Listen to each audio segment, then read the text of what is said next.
Alright, what's up YouTube? You know what it is, it's Pacey Crypto again, and about to give you a video comparison of the Steam Deck versus the Ayaneo Kun. Wanted to do this video for a while. As you guys can see, got both consoles here, both handheld PCs here. And as you can see, they're pretty much lengthwise, pretty much the same length. I think the Ayaneo Kun is a little bit longer than the Steam Deck. In terms of depth, it's a little bit thicker than the Steam Deck, the Ayaneo Kun. You should be able to kind of see that. It does bulge out just a little bit more. And obviously the height of it, Ayaneo Kun is definitely taller, right? So it's definitely a taller console. So dimensions wise, Ayaneo Kun definitely the bigger console. It's a heavier console for sure. You can really feel the weight of this console. Actually very, very heavy, very bulky, when compared to the Steam Deck. So the Ayaneo Kun is definitely the weightier console for sure, coming in around 2 pounds or 900 grams. Then you have the Steam Deck. Now this is the original Steam Deck. This is not the Steam Deck OLED, so just keep that in mind with this comparison. This is the original Steam Deck. This one is coming in around 1.48 pounds. The Steam Deck OLED is about 1.41 pounds, so a little bit lighter than this one. But yeah, I mean, definitely significantly lighter than the Ayaneo Kun. 2 pounds, you can feel it. Definitely, it's still portable enough to bring it around, but you can definitely feel the weight. You can feel it. Steam Deck on the other hand, it's definitely a lot lighter. So yeah, just keep that in mind. Now, obviously, both systems are running different operating systems. Steam Deck is running Steam OS, right, which is the stock OS that comes with all Steam Deck systems. However, you can install Windows 10, Windows 11 onto your Steam Deck if you want to do that. I'm not sure if there's a dual boot option out as yet. I do know that there was talks of a dual boot option coming at some point for the Steam Deck. I'm not sure if that's out as yet, but there is the option of running Windows 11. Now, the Ayaneo Kun is running Windows 11. Comes with Windows 11 pre-installed, and it runs smooth. Runs really well. It looks really nice, beautiful screen and everything. Now, let's talk a little bit about some of the specs. So, the Ayaneo Kun has an 8.4-inch display, 2560 by 1600 pixels, pretty bright, vivid, clear display.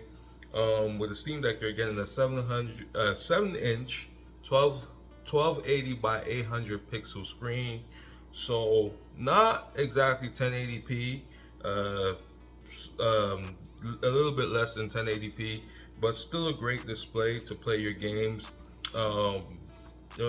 Very, very good, very, very nice display. Obviously, as you can see, I have the Steam overlay big picture mode on here right now, but that is pretty cool. Now, we have an AMD Ryzen 7840U APU running this system, the Ayaneo Kun, right? That's our processor, while we have a custom AMD APU running our Steam Deck. Now, this is a custom built APU specifically for Steam Deck, right? And this came out right around the time when the Steam Deck was announced, essentially, and sometime in 2020, 2021. But this is a custom APU for the Steam Deck, so it's definitely different than what is on the Ayaneo Kun.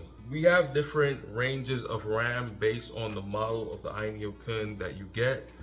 The base model has 16 gigabytes of RAM, but you also have a model that has 64 gigabytes of RAM. Currently, this model only has 32 gigabytes of RAM. I said only, that's really a lot of RAM for a handheld PC, right? And the Steam Deck uh, all models of the Steam Deck come with 16 gigabytes of RAM, so just keep that in mind. 16 gigabytes of RAM is typically good enough though for most modern games that you're gonna play.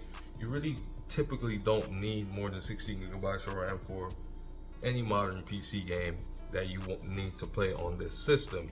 Now, the storage range from 512 GB to 4 terabytes for the Ayaneo Kun. On the base model is 512 GB, and on the highest end model it is 4 terabytes. Now, for the Steam Deck, we do have the base model coming in at 64 gigabytes, and obviously the top tier model coming around 512 gigabytes. You can get a 512 gigabyte Steam Deck. You could also upgrade your SSD to up to 2 terabytes. So even though the model that the highest tier model only comes with 512 gigabytes, there is the option of changing your SSD, upgrading your SSD.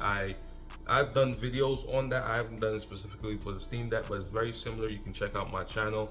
I've done videos on upgrading your NVMe SSD in these handheld consoles, so you can actually upgrade this to about 2 terabytes. The battery life is where I think the Steam Deck rocks with all these handheld consoles. It's the most efficient system when it comes on to battery life, right? And it could be the fact that it's using a custom AMD APU, so it doesn't pull as much power, and it is more custom designed for SteamOS and games that are being played on SteamOS. So we get about 2 to 8 hours of battery life on the Steam Deck, depending on what game you're playing. If you're streaming games, it's even more than that. You're talking about maybe 10 to 15 hours streaming, right? So that is really cool. Now, the battery life on your ROG Ally is up to 3 hours. Now, this has a pretty heavy battery. So the Ayaneo Kun is rocking a 75 watt-hour battery, right? And the Steam Deck is rocking a 40 watt-hour battery. But the Steam Deck will tend to have better battery life because it manages power a lot better. So keep in mind, the Steam Deck, you can only max out at around a 15 watt TDP, while Ayaneo Kun, you can actually max this out at a 54 watt TDP. So that's something to keep in mind as well. It's definitely a more powerful system than the Steam Deck, and it's gonna output a lot more power, and you're gonna be able to get better frame rates on a lot of games that may not even be playable on the Steam Deck. So keep that in mind as well. So let's just talk about some of the features. Let's just talk about the layout and the design of these two systems. So obviously, as you can see, Steam Deck, we have our 2 analog sticks. No Hall effects in neither the analog sticks or the triggers. Just normal triggers and analog, right? We got our D-pad right here. But I will say this, even though there's no Hall effects, triggers or joysticks, I do think the controls feel great on the Steam Deck. I do think that there's a nice feel when you press down the triggers. It does have a nice soft feel to it, which is pretty cool when you're gaming. It does have a nice feel. I do like the layout. I think it's the best layout for all these systems. I do like the fact that, some people might think it's a little bit weird to have to put your hand all the way up here, and because it may be counterintuitive, but compared to everything else in this market, I think this is the best way to have it. It just feels better, it feels more comfortable for me. So yeah, and obviously you got your 4 back buttons, and you got your speakers down here. This is an air filter right here. You got your speakers right here, and yeah, obviously you got your volume up and down. It's not a rocker, it's just buttons, right? You have power button, and yeah, and right here, this is actually really important. So this is your micro SD slot, and you can expand your storage up to 1 terabyte, 120 megabytes per second, micro SD cards, and expand your storage one extra terabyte, which is really cool.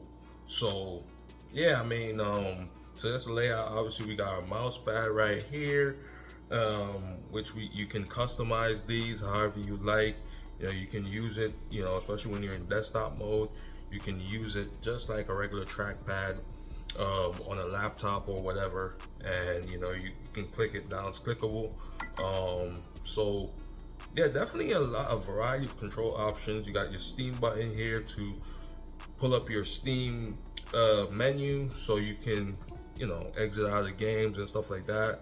You know, this button right here is your quick settings, and essentially you can manage things like TDP. You can turn down your brightness, turn your volume up and down. You know, it gives you, you know, quick view of everything that's going on. You can see your performance, battery life, things of that nature. So really cool stuff on the Steam Deck. Yeah, and that's pretty much that for the console. Obviously, you got your back button, start button right there. So just a design, I think, that is optimal for this form factor. It does, you know, put your hands in a comfortable enough position to be able to play games. So yeah, and even though there's no hall effects, I do think the controls feel great. And I do think they're one of the better ones. Now, moving over to the Ayaneo Kun, obviously we got hall effects, joysticks, and triggers here. So, you know, Ayaneo Kun has all the upgrades, right? Hall effects, joysticks, and triggers, right?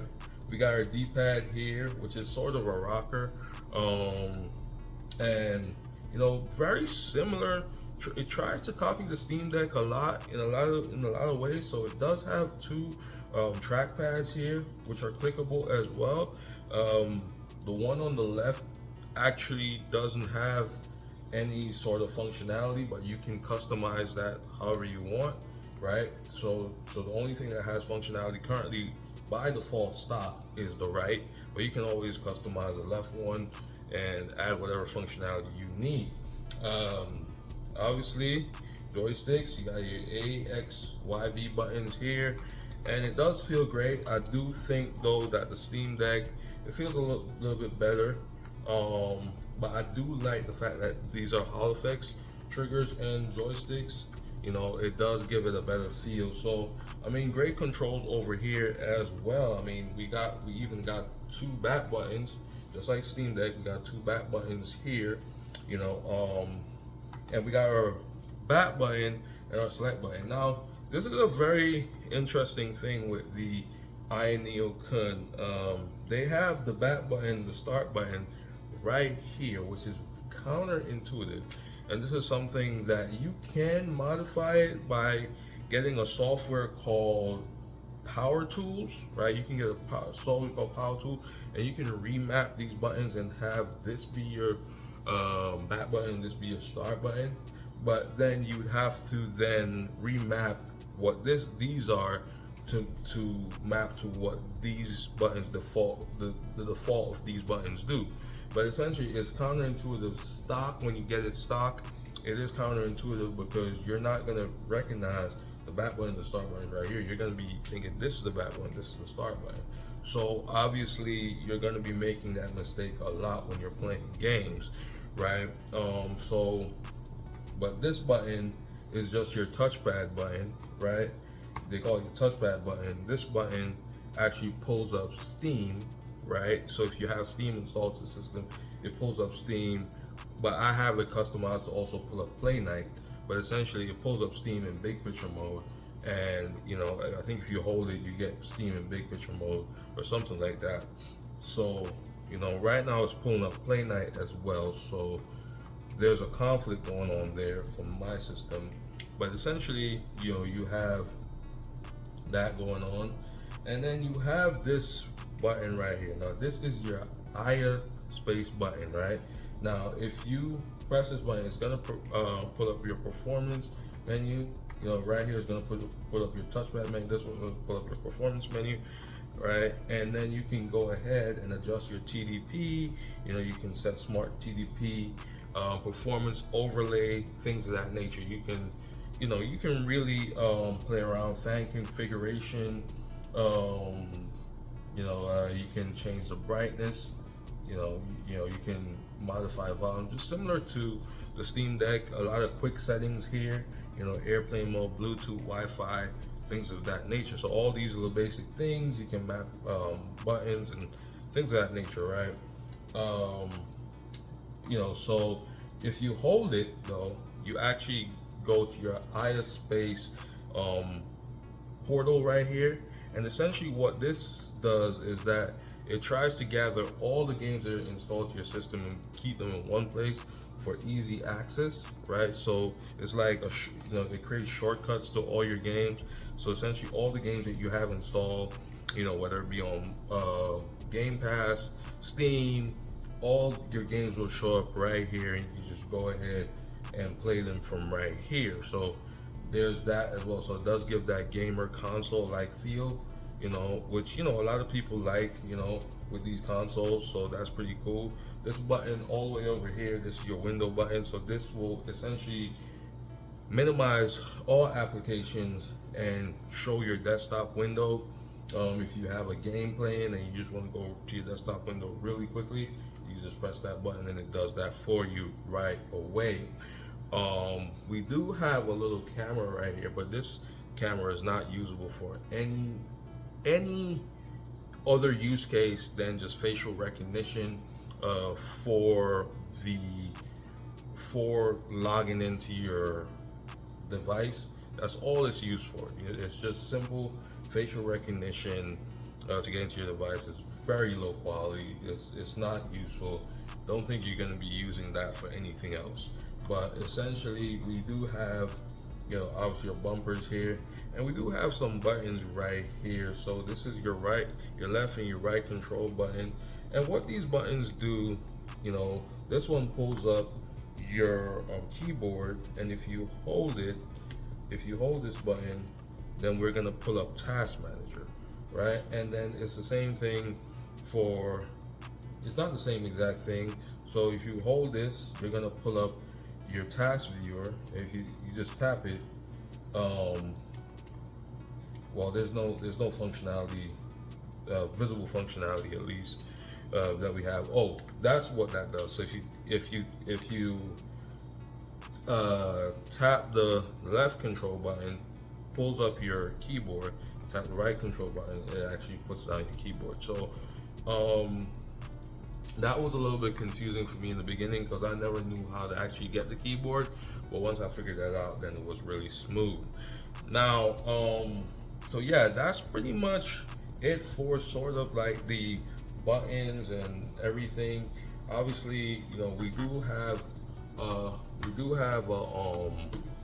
stand at the back, so you can actually just have it stand up, and you can play your games like that. If you have a controller, you can just hook your controller up and you play your games like that as well. So that adds another additional way to play. So it does give you some variety of different ways to really play. They definitely took a lot of things into consideration. Now we do have a USB 4 port at the top and bottom, right? We also have a USB A port here as well. So this is a USB 3.0 USB A, and essentially, this is for allowing you to hook up whatever devices you need to hook up to transfer files onto here. And then if you want to transfer files from here to another device, you can always hook up your USB-C port right there. This is great for docking. Like if you have a docking station that has a USB-C adapter right there, then you can just put your system on there and charge. So that's pretty cool as well. Steam Deck also has a USB, but this is a USB-C port right here, not USB 4.0, not on this model. I think on the OLED model it does have USB 4.0 port, but this one is just a regular USB-C port right there. Um, Obviously expandable storage as well, so you can put a micro SD MMC card here to expand your storage an additional terabyte. So you can get up to 5 terabytes of storage on this system, because you 4 terabyte, you can get a 4 terabyte NVMe install here, and then on top of that you can add 1 more terabyte, so you can actually get up to 5 terabytes, which is pretty cool. That's a lot of terabyte for a handheld gaming piece. I would say that the Ayaneo Kun, the display, definitely pops a lot more than the Steam Deck. I would say the colors is a lot more vibrant, a lot more vivid. As I said, this is a 1600p display compared to 800p display, so it's definitely, the colors are popping a lot more with Ayaneo Kun. It's just a lot better looking as a device. Not to say that Steam Deck is not great as well, but just looking at it compared to Steam Deck, I mean, the colors are just popping out of the screen a whole lot more. So you do get that beautiful color within the Ayaneo Kun. Not so much in the Steam Deck. Steam Deck is a little bit dull, at least this model. I did get the model, I did originally get that 512 Steam Deck model that has the sun glare protection, so it does have a duller look to it. Maybe if I get a screen protector and put it on top of it, it'll actually look a lot better, and the colors will pop a little bit more. But this is definitely popping out a lot for me right here. Let's compare the iSpace with the Steam overlay. Obviously, as you can see, this is iSpace right here, right, and this is Steam overlay right here. I'm not sure if you guys can see that, but this is essentially Steam overlay right here, right? That's Steam overlay, typical, and then you have your iSpace right here. So that's how it looks. Both look pretty good. I do like the Steam overlay a little bit better, but both look pretty good. It's a great way to just kind of organize your games. So let's talk about the price. Now, there's a significant difference in price between both these devices. Now, the lowest tier model is the Steam Deck. You can get that for around $399, which is a 64 gigabyte model. The highest tier model of the Steam Deck is around $649, right? And that's the 512 gigabyte model of the Steam Deck. So we're talking about a significant difference in price. Now, the Steam Deck, the reason why people always talk about how much cheaper the Steam Deck is and how they're able to actually maintain that price.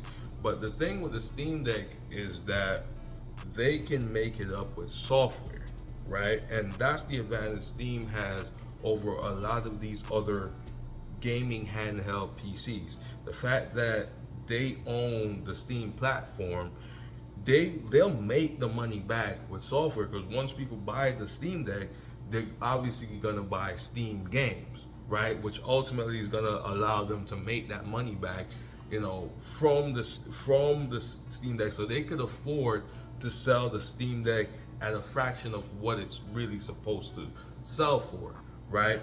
As opposed and compared to Ayaneo Kun, which doesn't have a platform, a native platform for its own games, for distributing games, right? It depends on third-party platforms like Steam and like Epic and all these other platforms, right? Essentially, they don't have that advantage, so obviously their prices are gonna be significantly higher. So the Ayaneo Kun, just the 512 gigabyte model, which is the base model, is coming at around $1,200, right? And then the 32 gigabyte model, this is coming around $1,600, if I'm not mistaken. And then you have the 4 terabyte model coming in around $1,950.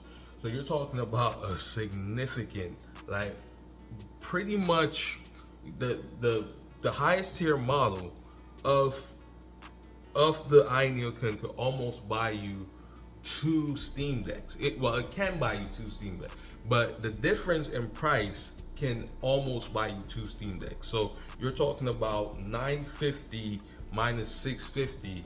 So you're talking about $1,300 right there. That's $1,300. That can, that's pretty much that's what it does. It buys you 2 Steam Decks, right? That's how crazy that is. The difference in price is so insane with the Ayaneo Kun. So I mean, you have to keep that in mind that the Ayaneo Kun is not cheap, right? It's not a cheap console, and the Steam Deck, is definitely, even though it's not as powerful as the Ayaneo Kun, it's definitely cheaper.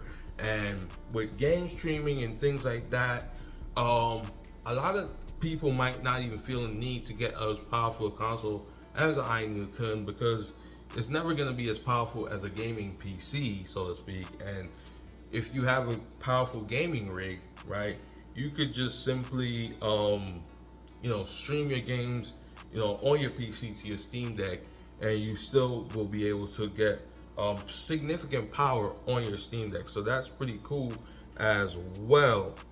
So pretty much, the Ayaneo Kun is based on preference, really. I mean, when I compare both of these consoles, it's pretty much based on preference. Do you want a Windows handheld, or do you want a native Steam handheld that has your whole Steam library, as opposed to a Windows handheld where you could just pretty much put any library on there, right? So that is something that you got to think about.